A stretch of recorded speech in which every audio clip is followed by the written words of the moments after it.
Today we will be reading Six Dots, a story of young Louis Braille by Jen Bryant.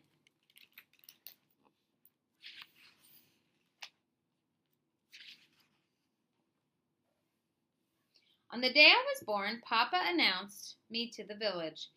"Here is my son Louis." The neighbors came, clucking their tongues, whispering, "Too small. He won't survive."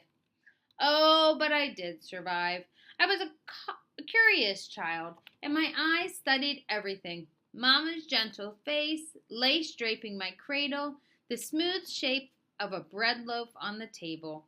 I grew strong and healthy, and when I rode to the baker's on my brother's broad shoulders or fed the chickens with my sisters, the villagers waved and smiled.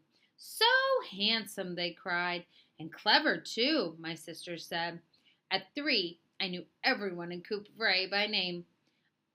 I counted the eggs in my sister's basket and the sparrows in the trees. I repeated stories I heard word for word. But what I loved most was to watch Papa work. People came from far away to have a harness made or a broken bridle mended. In Papa's hands, the rough leather strips became smooth and useful. I wanted to be just like him, but when I reached for a tool, "Don't touch that," Papa warned. Then more gently, "You're too small yet, Louis. Wait until you're older." Too small, those words. I wanted to be bigger and stronger and older. Perhaps if I showed Papa what I could do. The leather was smooth. The awl was sharp. I knew just how to. "Papa, Papa, Papa."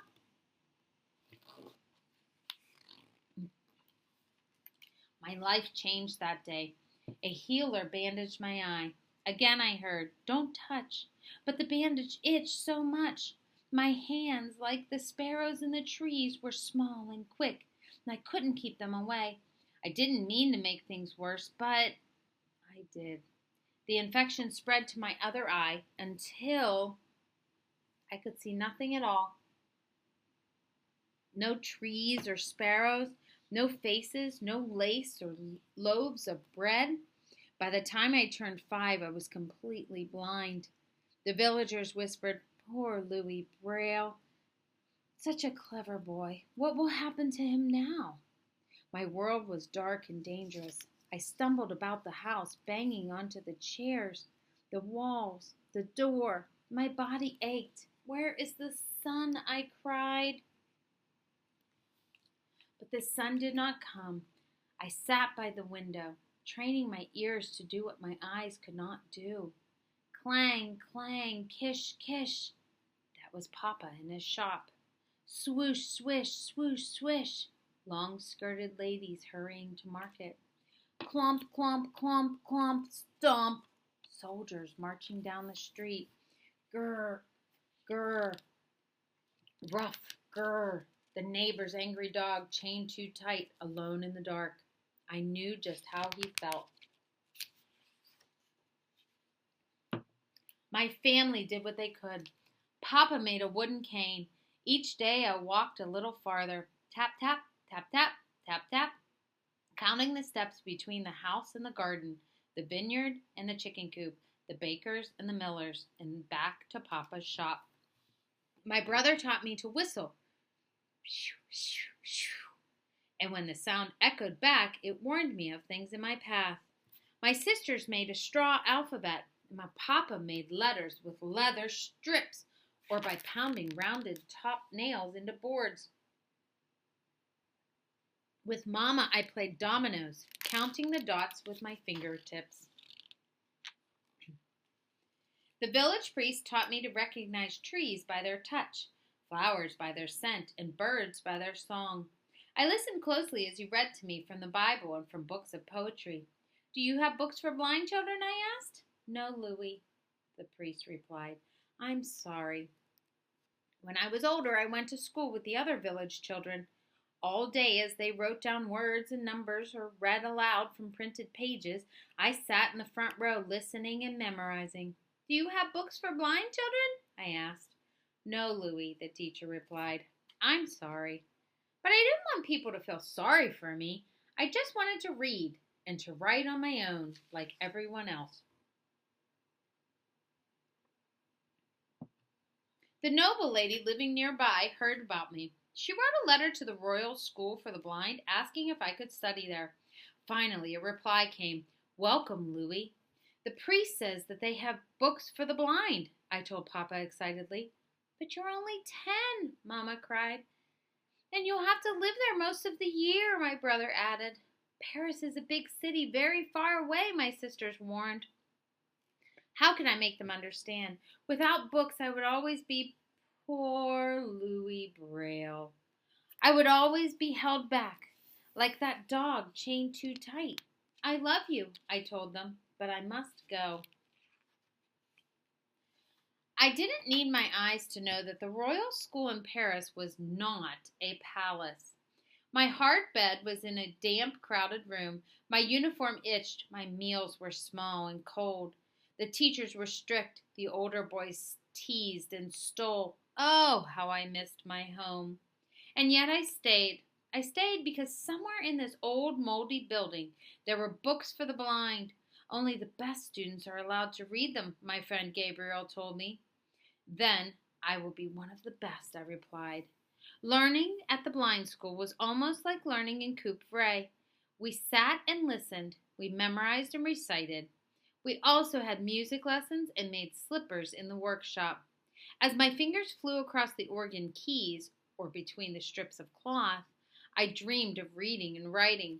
I worked and studied as hard as I could. Finally,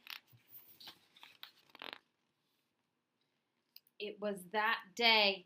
A guide led me to the library. Sit here, he commanded. There was shuffling, grunting, scraping, and a thud. Voila! There it is, he said. Just trace the raised letters with your fingers. It was a long reach to the top of one page. My fingers traced the outline of each letter, just as it had done in Coupvray, with straw and leather. But these waxy letters were huge. After reading the first sentence this way, my hand was halfway down the page. A few sentences more, and I had to turn the page. A few more sentences, 2 more pages, and then the end. Is that all? I asked. There are more, the guy replied, but they're just like this one. Words as large as my hand, sentences that took up half the page. I sighed. Even if I read 100 books like this, how much could I learn? I skipped supper. I laid in bed wishing I was home. When I finally fell asleep, I dreamed that the neighbor's angry dog broke free. He ran to me, licking my face, and laughed and laughed and laughed. Louie, Louie, Louie, get up! Gabriel shook me awake. It was morning. The headmaster wants us. Let's go! Everyone had gathered in the big room. Dr. Penguinier spoke. A French army captain has invented a code to send secret messages during battle. The code is read by touch, not by sight, so we might use it here too.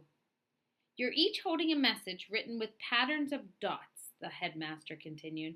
Each pattern stands for a sound, such as OU, or IN, or CH. We listened as he explained. It wasn't easy, but there was a lot to remember. Flipping my paper over, I moved my fingers from the far left to the right, feeling the dots. Fall back, I shouted. Everyone laughed. It was a battle order, of course, but now my heart pounded with hope. I asked for another one. Again, I touched the dots. Supplies arrived at dawn. Yes, the headmaster cried. The others shouted out their messages too. How are the messages written? I asked. The headmaster handed me a slate, a wooden frame with a metal piece in the middle. Slide your paper underneath, he explained. Now take this stylus, but be careful. The sharp tool was like the awl in Papa's shop. I shivered. Use it to punch the code into the paper, he said. I made a few of the complicated dot patterns, then flipped the paper over to read them by touch.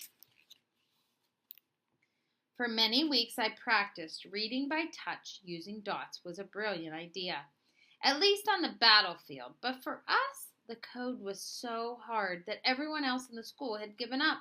Even a short message takes so many dots, and I can't fit a single symbol under my finger. I complained to Gabriel.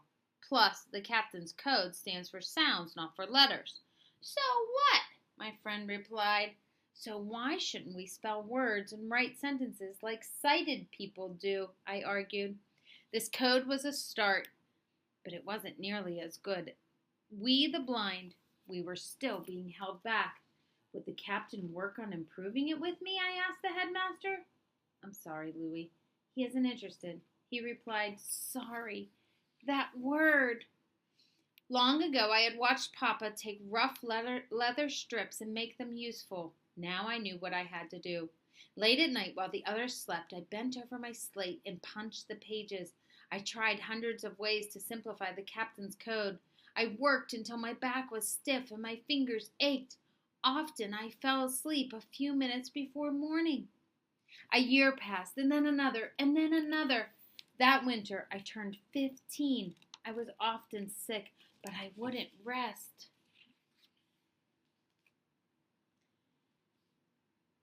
Finally, it was ready to test. I asked the headmaster to choose something from his own library, a book I had never read before. Please read it out loud, I said. Dr. Penier began. After a few minutes, I interrupted. You can go much faster, sir. As he read, I copied down the words, spelling each one correctly.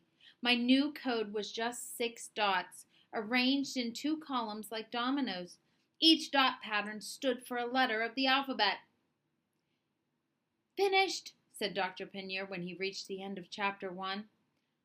I turned my pages over. Reading by touch, I recited the entire chapter. Louis, you did it, he shouted.